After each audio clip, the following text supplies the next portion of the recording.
안녕하세요. 토요미스테리 디바제시카입니다. 오늘 사건은 홍콩에서 시작합니다. 홍콩 하면 쇼핑의 천국 이런 단어가 먼저 생각이 나는데 참고로 어쩌다가 이 홍콩이 쇼핑의 메카가 됐는지 잠시 설명드리자면 여긴 1년 내내 면세 혜택이 있습니다. 그래서 브랜드 물건이나 명품까지도 싸게 구입할 수 있는 거예요. 또 그런 쇼핑 인구가 몰리면서 시즌별로 대규모 세일까지 진행하죠. 이러니까 주변에서 나 홍콩 가서 싸게 샀어 이런 말이 나오는 건데요. 그런 쇼핑의 천국에는 그에 걸맞게 화려하게 꾸며진 대형 쇼핑몰들이 도시 곳곳에 존재합니다. 주요 쇼핑몰만 50개 정도라고 하는데 특히나 다이아몬드 힐에 위치한 플라자 할리우드도 그중 한 곳입니다. 이 할리우드라는 명칭과 걸맞게 영화를 모티브로 인테리어가 된 고급 쇼핑몰이에요. 다양한 상점은 물론이고 전시 공간에 또 6개의 영화관까지 갖추고 있죠.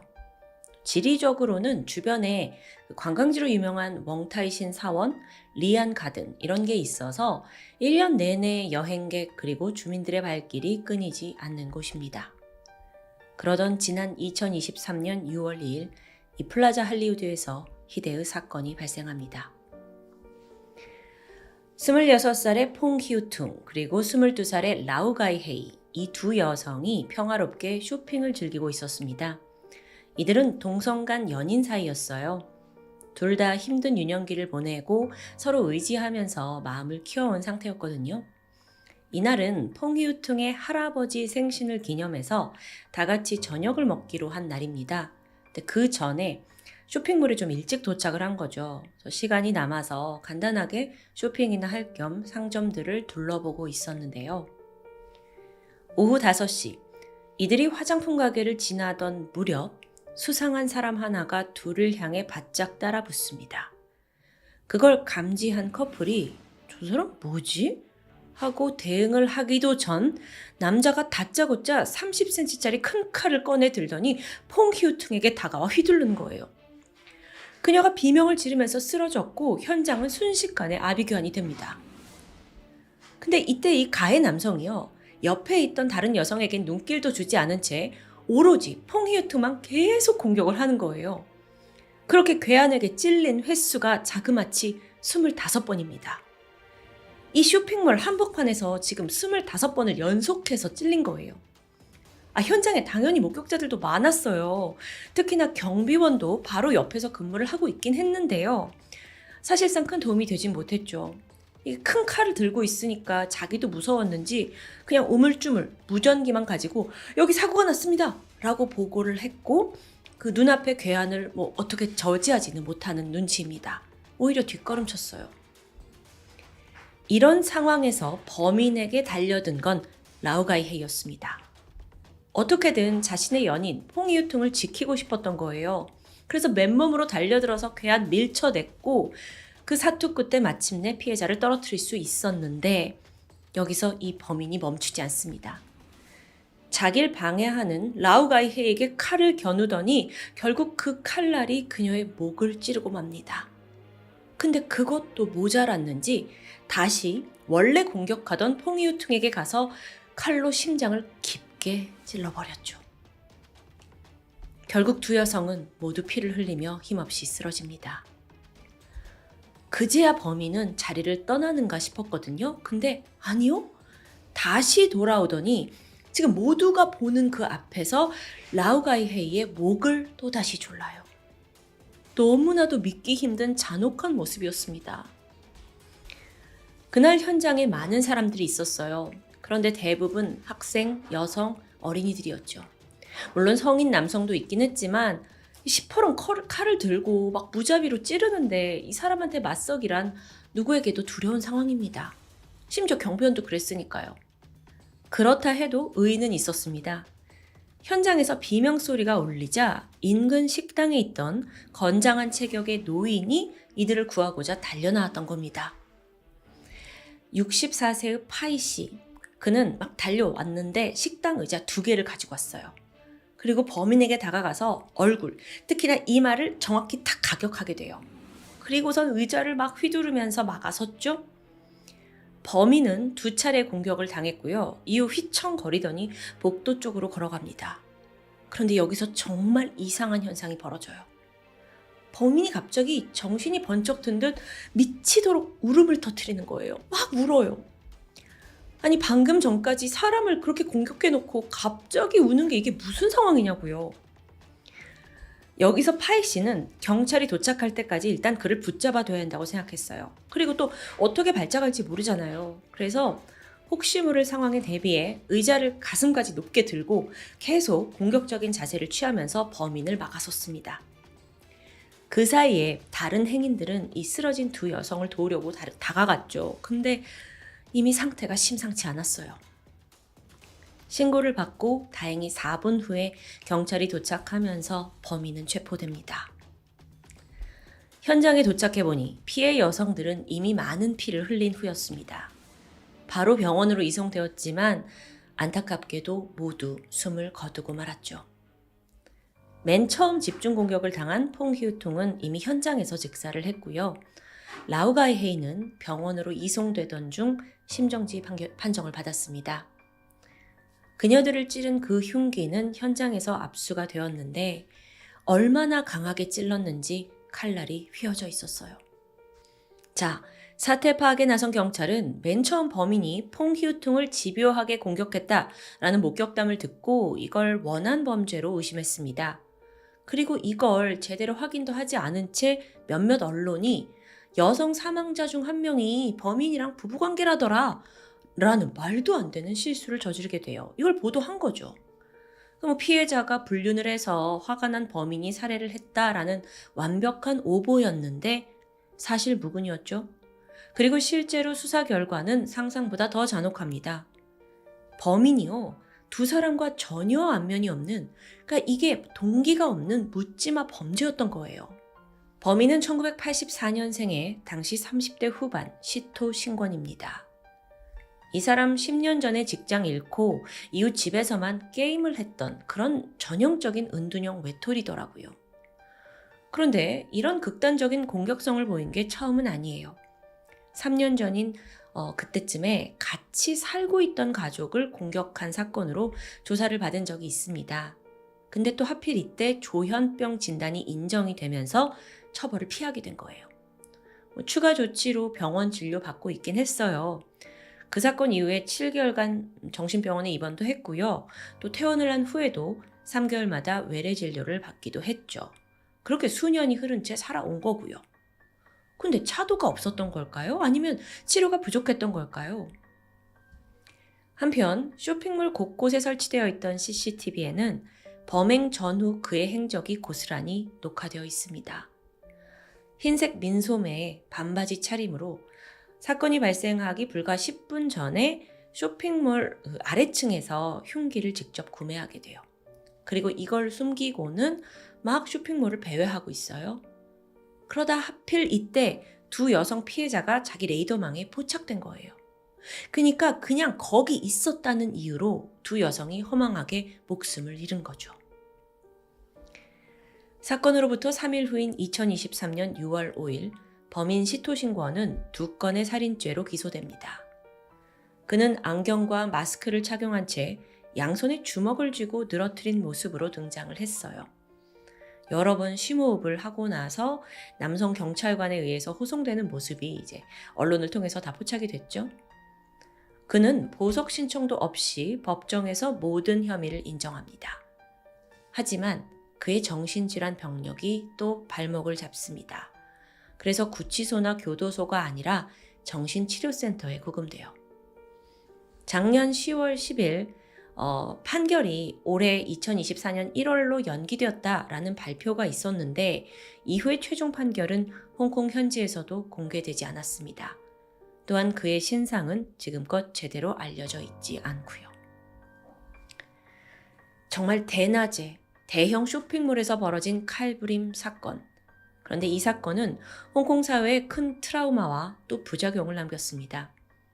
특히나 그 당시 상황이 담긴 CCTV 영상이 온라인에 그대로 유포가 된 거예요. 그러면서 이걸 본 사람들에게 큰 충격을 안겨줬죠. 피해자를 막 칼로 찌르는 장면, 이게 SNS를 통해서 막 일파만파 퍼진 겁니다. 이건 인터넷 사회의 부작용이라고 좀 볼 수 있는데요. 또 피해자와 유족에 대한 2차 가해가 아니냐라는 우려도 있죠. 또 아이들이 이걸 행여나 시청할까봐 다들 두려워했습니다. 그런데요, 선량한 시민들과 그런 사람들만 여기에 영향을 받은 건 아니었어요. 사건이 벌어지고 불과 바로 다음 날, 이번엔 홍콩 시내에서 칼을 들고 배회하는 한 남자가 체포됩니다. 잠옷 차림에 심지어 칼을 2개나 들고 배회하고 있더라고요. 이 사람이요, 역시나 조현병을 앓고 있던 은둔형 외톨이로 밝혀집니다. 전날에 막 인터넷으로 범행 영상을 봤고 막 지금 난리가 났잖아요. 근데 이 와중에 엉뚱하게도 범인 시토신권에게 자기 감정을 이입하더니 다음날 모방 범죄를 일으키고자 한 거예요. 너무 소름 돋죠. 기이한 현상은 계속됩니다. 홍콩에 살고 있던 34살의 남성 이 씨가 이 범인을 막 찬양하면서 묻지마 칼부림을 선동하는 글을 올리면서 즉각 체포됩니다. 뭐라고 했냐면 SNS에다가 2 여성을 살해한 시토신권에게 감사하다. 이런 정말 몰상식한 발언을 내뱉은 거예요. 동시에 지난 2014년 타이페이 지하철에서 흉기로 4명을 살해한 범인의 사진을 공유하기도 했죠. 바로 체포가 됐는데 뭐라고 했냐면 내가 감정 상태가 좀 안 좋아서 그랬다 라고 해명을 합니다. 그러고 보니 이 사람 역시 지난 2016년에 정신건강에 문제가 있다라는 진단을 받은 전력이 있더라고요. 최근에 약물 치료 중단했고 그러다 상태가 매우 불안정해진 거죠. 결국 그에겐 처벌 대신 2개월간 병원 구금이 처해집니다. 그런데요, 여러분, 결정적으로 이 사건의 여파는 대한민국, 우리에게까지 미친 게 아닌가 싶습니다. 그로부터 한 달이 지난 2023년 7월 21일 오후 2시, 우리가 모두 알고 있는 그 사건. 서울 관악구 신림역 4번 출구 근처에서 30대 남성이 무차별적으로 흉기를 휘둘렀습니다. 결국 20대 남성 1명이 목숨을 잃고 30대 남성 3명이 부상을 입었죠. 경찰에 따르면 해당 사건의 범인 조선은 범행 전에 그 홍콩 묻지마 살인 사건을 검색했다라는 게 확인됐어요. 범행 직전에 마트에서 흉기를 구입한 것도 일치했고요.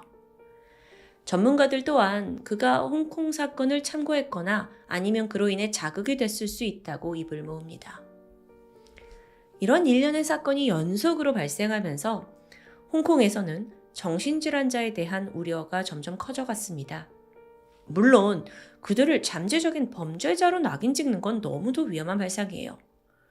여기에 홍콩 정신건강협회 역시 폭력을 저지르는 정신질환자는 전체 환자의 5% 미만이다 라고 못을 박았고요. 하지만 사회적으로 정신질환자에 대한 관리 그리고 확실한 치료가 부족하지 않았냐 라고 지적됩니다. 그리고 이건 우리 사회도 마찬가지 아닐까요? 비극적인 사건이 벌어진 플라자 할리우드 쇼핑몰은 얼마 안 가 평소대로 개방되었습니다. 광장에 추모 장소가 마련이 되면서 시민들의 헌화가 이어졌죠. 동시에 죽은 피해자들의 안타까운 사연도 전해졌습니다. 라우가이헤이 씨는 평소 좀 가난한 집안 형편 속에서 미용사로 일하며 성실히 살고 있었습니다. 월급 받으면 대부분 가족들에게 갖다 줬고 이걸로 생활비를 했다고 해요. 그런 딸이 억울한 죽음을 맞이하고 나서 어머니 역시 큰 충격에 일상이 모두 멈췄고요. 물론 그러면서 홍콩 내에서는 유가족을 돕는 손길이 전국에서 전해졌다고 합니다. 또 다른 피해자 퐁히우풍의 가족 역시 너무도 괴로운 시간을 보냈습니다. 그 사건 당일이 할아버지의 생신이었잖아요. 할아버지가 90세셨다고 해요. 할아버지도 나이가 많아요. 그래서 가족들은 차마 손녀가 생일 잔치에 오기 전에 죽음을 당했다고 말을 꺼낼 수가 없었다고 합니다. 그래서 부모님, 친척까지도 애써서 할아버지 앞에서 슬픔을 숨겨야 했어요. 한편 이번 사건에서 큰 공을 세운 분이 있죠. 바로 노인 파이 씨인데요. 알고 보니 그는 이 쇼핑몰에서 일하던 식당 요리사였습니다. 점심을 먹고 있던 중에 급하게 달려왔고 용기 내서 범인을 상대한 거예요. 인터뷰를 해봤더니 그가 그래, 나도 당연히 무서웠지만 사람이 다치는 건 막고 싶었다. 그런데 내가 2명의 이 희생자를 구하지 못했으니 실패한 거고 난 결코 영웅이 아니다라고 말합니다. 전혀 그렇지 않아요. 모두가 무서워하고 망설이던 그 자리에 나선 것만으로도 그는 충분히 의인이고 또 영웅입니다. 추 범인을 잡은 파이 씨와 또 응급처치를 도운 4명의 시민에게는 훈장이 수여되었습니다. 또 한 가지 일화가 있는데 사실 일각에서는 그날 가장 용감했던 사람은 다름 아닌 피해자 라우가이 헤이 씨가 아니냐라는 여론도 상당합니다. 아무리 연인 관계라고 하더라도 눈앞에 그런 상황이 펼쳐졌는데 상대를 구하겠다고 맨몸으로 맞서는 게 이건 너무 쉽지 않잖아요. 그런데 홍콩 당국이요. 이 언론 보도를 할 때 피해자들의 관계를 그저 이 여자 둘은 친구였다 라고만 발표한 거예요. 이후에 둘이 연인 사이다 라는 게 알려지면서 어쩌면 그 관계조차 무시해버린 홍콩 당국이 너무한 거 아니냐라면서 큰 비난을 받았습니다. 그러니까 목숨 건 용기 앞에서 그들의 마음, 관계를 부정했다는 게 좀 씁쓸하고 시민들도 거기에 공감한 거고요. 마지막으로 묻지마 범죄를 저지른 범인은 그 당시 자신을 통제할 수 없는 상태였다고 변명합니다. 정신질환 때문이라는 거죠. 하지만 그 말로 유가족의 고통을 덜어낼 수 있을까요? 어쩌면 묻지마 이 단어 자체가 사회의 외면을 부추기는 건 아닌가라는 생각이 듭니다. 세상에 묻지 말아야 할 범죄는 없습니다. 계속해서 원인을 찾고 관심을 갖는 게 우리가 할 수 있는 최선이라고 생각합니다. 지금까지 토요미스테리 디바제시카였습니다. 안녕하세요. 토요미스테리 디바달리아입니다. 작년에 우리나라에서도 이 사건으로 인해서 한때 큰 이슈가 되었었죠. 바로 많은 시민들을 공포에 떨었던 묻지마 범죄. 도대체 살인 예고는 왜 하는 거며 아무 죄 없는 사람들을 왜 살해하는 걸까요? 오늘의 이야기는 대만에서 벌어진 묻지마 살인 사건입니다. 바로 시작해 볼게요. 2014년 5월 21일 오후 4시 22분, 대만의 최대 도시 타이베이.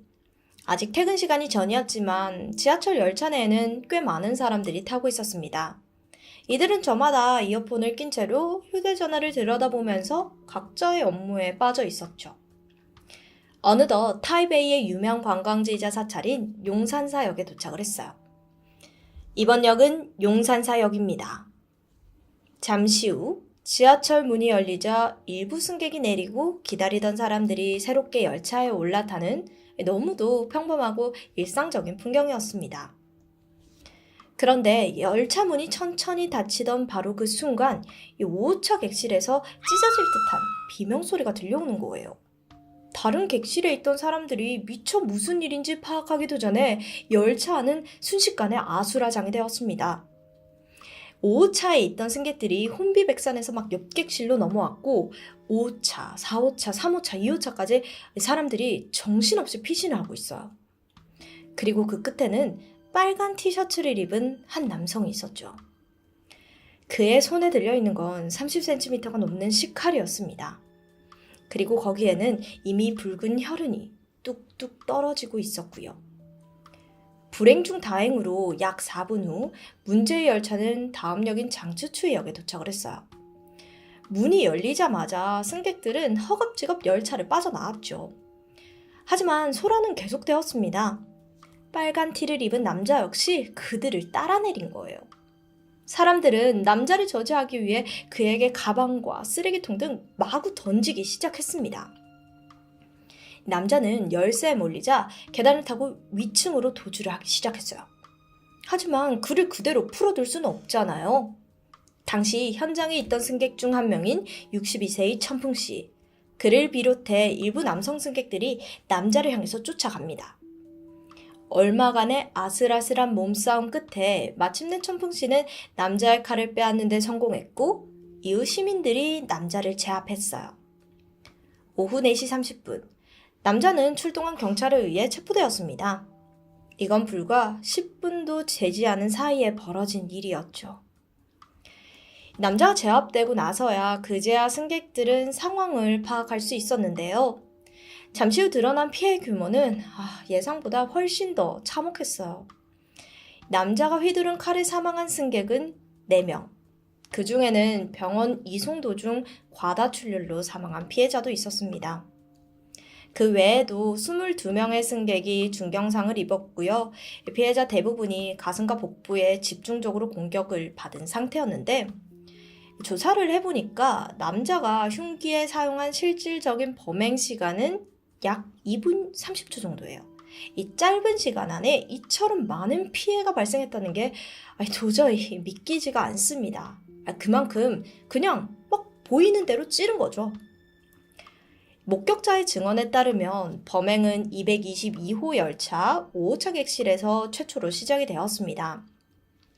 참고로 대만의 지하철은 사진에서처럼 의자가 이렇게 기역자 모양으로 배치가 되어 있어요.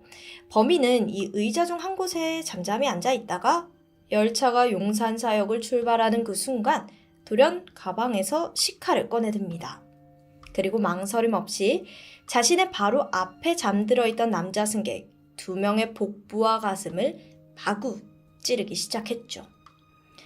이를 본 맞은편의 여성 승객 2명이 막 하고 비명을 지르자 역시나 그들에게도 그대로 달려들었습니다. 이때 공격을 받은 4명은 모두 사망했고 이후 남자는 5호차에서 2호차까지 정신없이 뛰어다니면서 눈에 보이는 승객들을 무차별적으로 공격했어요. 이미 쓰러진 사람을 다시 한 번 더 찌를 정도로 남자의 행동은 무척이나 침착하면서도 빨랐다고 합니다. 마침내 승객들은 막다른 곳에서 남자 대치를 벌였습니다. 이때 사람들은 가지고 있던 우산을 무기 삼아서 그를 방어했고 잠시 동안 남자의 공격이 멈췄어요. 그 사이 열차가 다음 역에 도착을 했고 살인극이 멈추게 된 거죠. 지금으로부터 불과 10년 전인 2014년 대만의 공포에 물들인 지하철 무차별 살인사건. 과연 범인은 누구고 왜 이런 범죄를 저지른 걸까요? 범인의 정체부터 살해 동기까지. 오늘 사건 정말이지 너무도 황당하고 충격의 연속입니다. 범인의 이름은 정첩. 1993년생으로 당시 대학생이었는데 보통 이런 묻지마 범행의 가해자들 경우에는 가정환경이 불우하거나 유년기에 부모의 관심을 못 받았다거나 몇몇 고정된 이미지가 있잖아요. 근데 정첩은 달랐습니다. 그의 부모는 안정적인 직장을 다니는 중산층이었고 가정 분위기 역시 화기애애했어요. 어린 시절 그를 억압하거나 방임한 적도 없고요. 부모는 충분한 사랑을 주며 그를 키웠습니다. 그래서 그는 초중고 모두 등록금이 비싸기로 유명한 사립학교도 졸업했고요. 정첩의 부모를 아는 사람들은 그들이 보기 드문 인자한 부모였다고 회상했습니다. 혹시 정첩이 잘못한 일이 있어도 화를 내기보다는 먼저 대화로 해결하고자 했고 또 어머니는 바쁜 와중에도 매일같이 아들의 등하굣길에 함께하면서 학교 행사에도 빠지는 법이 없었다고 해요. 이런 부모 밑에서 어떻게 이런 악마가 탄생한 걸까요? 그가 무시무시한 범행을 벌이게 된 계기는 정말 어이없게도 초등학교 때의 한 사건으로 거슬러 올라가야 합니다. 정첩이 초등학교 5학년이었던 시절 이날 학교에서는 음악 수업이 있었는데요. 학생들이 다 같이 리코더를 연습하는 시간이었죠.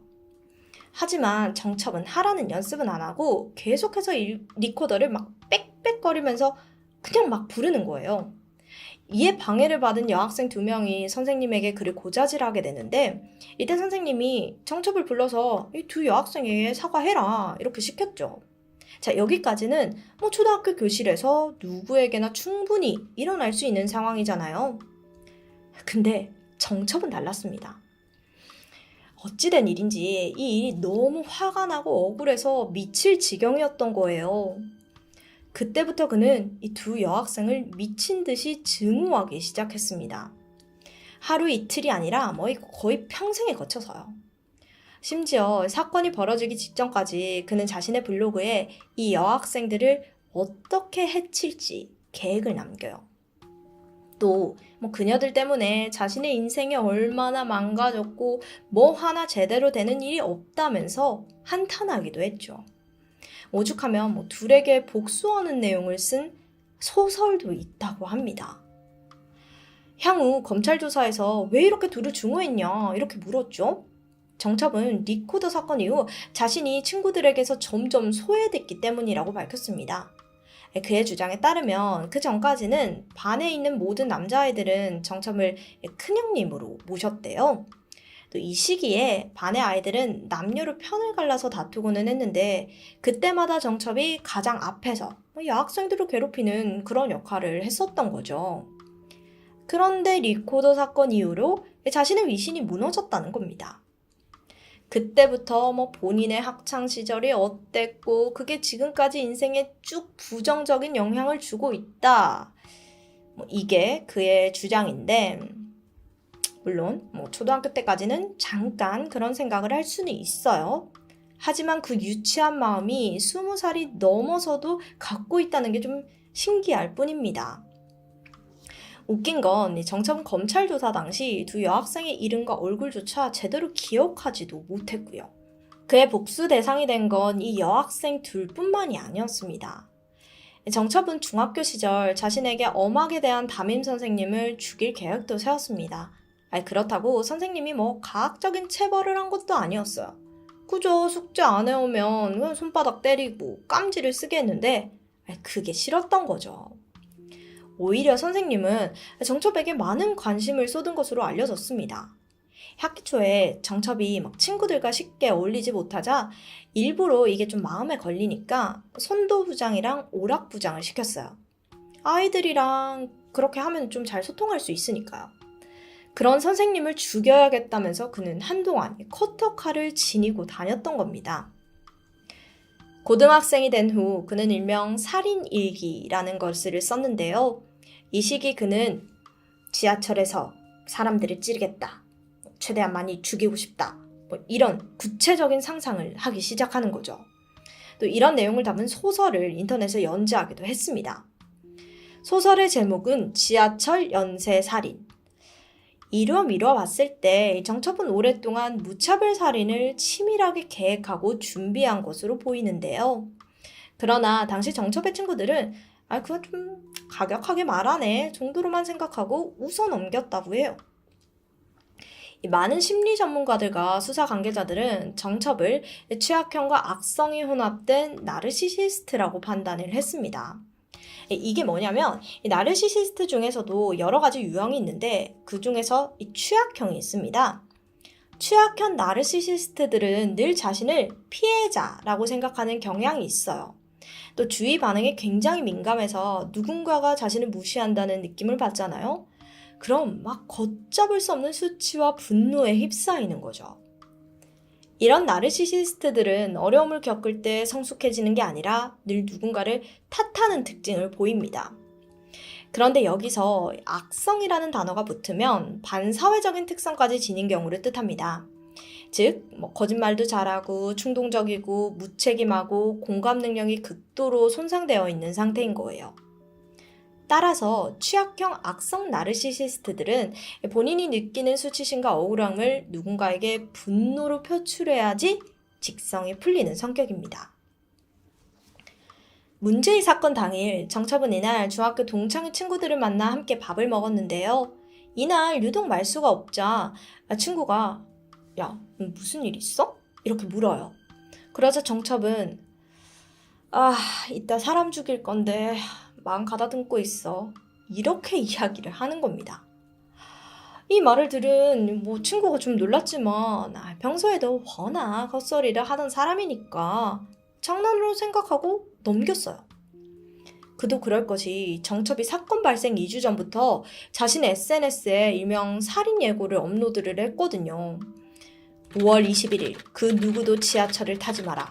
사람 죽일 거니까 밖에 돌아다니지 마라. 이런 내용이었습니다.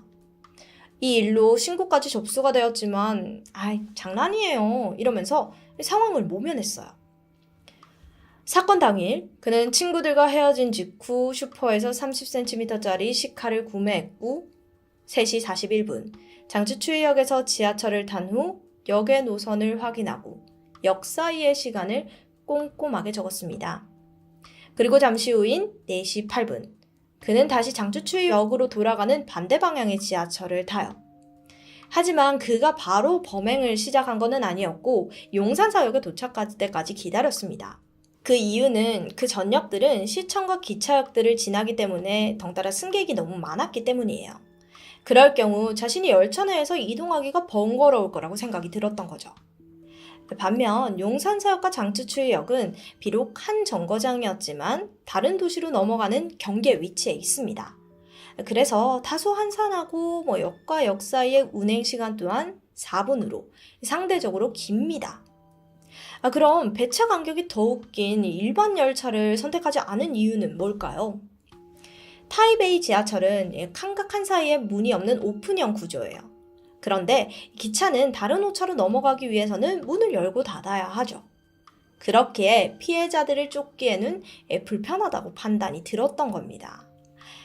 그가 얼마나 치밀하게 범행을 계획했는지 짐작해 볼 수 있는 부분이죠. 체포된 후 정첩의 태도 역시 이 논란의 연속이었습니다. 그는 경찰에게 사망자 수를 집요하게 물어요. 경찰이 알려주니까 적어도 20명 이상 찔렀는데 그거밖에 안 돼요? 라면서 실망감을 감추지 못했습니다. 이후 치료를 받던 피해자가 사망했다는 소식이 전해지자 하하하하 이러면서 막 웃기도 했죠. 또 조사 도중에는 완화체 원피스 최근 스토리가 좀 너무 궁금한데 보여주면 안 되겠냐며 떼를 쓰기도 했습니다. 그와 반대로 이 정첩의 부모는 유가족들에게 무릎을 꿇으며 석고대죄를 했어요. 하지만 이미 엎질러진 물을 부모가 다시 돌이킬 수는 없겠죠. 자, 여기서 사망한 피해자들의 사연도 참 기구한데요. 남성 피해자인 26살의 장정한. 그는 넉넉지 못한 가정에서 자신의 힘만으로 명문대 졸업과 해외 연수를 마쳤습니다. 그리고 사건 당일 대기업 최종 면접을 보고 집으로 돌아가던 길이었어요. 그는 사건 직전 내년 어머니날에는 엄마에게 더 좋은 선물을 할 수 있을 것 같다면서 설레어했습니다. 또 다른 남성 피해자 C의 칭미는 2살과 3살의 아들, 딸을 둔 평범한 가장이었고 여성 피해자 중 판비주는 성실한 청소 근로자로 다음 달 결혼기념일 여행을 앞두고 있었죠. 마지막 사망자 리추의 윌로는 동창회에 참석하고 돌아가던 중 집에서 불과 한 정거장 남긴 상태에서 변을 당했습니다. 재판이 진행되었는데요. 정첩은 여기서도 반성과 사과는커녕 심심하다는 듯 코를 파거나 여드름을 짜는 상식 밖의 모습을 보여 분노를 샀습니다. 4월 22일 결국 그에게는 사형이 선고되었는데 그의 사형은 선고로부터 18일 만인 5월 10일 날 집행이 되었죠. 이건 대만에서 역사상 2번째로 빠르게 집행된 사형이라고 해요. 그는 그렇게 세상에서 제거가 되었지만 대만 사회의 혼란은 한동안 계속되었습니다. 지하철을 탈 때마다 사람들은 불안에 떨면서 탔어요. 오죽하면 군복을 입거나 장난감총을 소지하기도 했고요. 하루는 지하철에서 쥐가 나타나서 놀란 승객이 깍 하고 비명을 질렀습니다. 그래서 사람들은 또다시 살상 사건이 벌어졌다 보다 이렇게 오해하고는 무려 700명이 대피하는 소동도 있었다고 해요. 누가, 언제, 왜, 어디서 어떻게 저지를지 몰라서 더욱 두려운 묻지마 범죄. 그러나 정첩은 분명 수년에 걸쳐 다양한 방식으로 살인을 예고해 왔습니다. 그것을 그저 장난, 허세, 헛소리로 무시한 결과는 돌이킬 수 없는 참사로 돌아왔죠.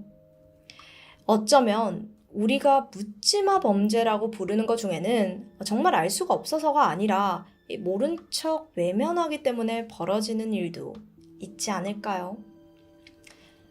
지금까지 디바달리아였습니다.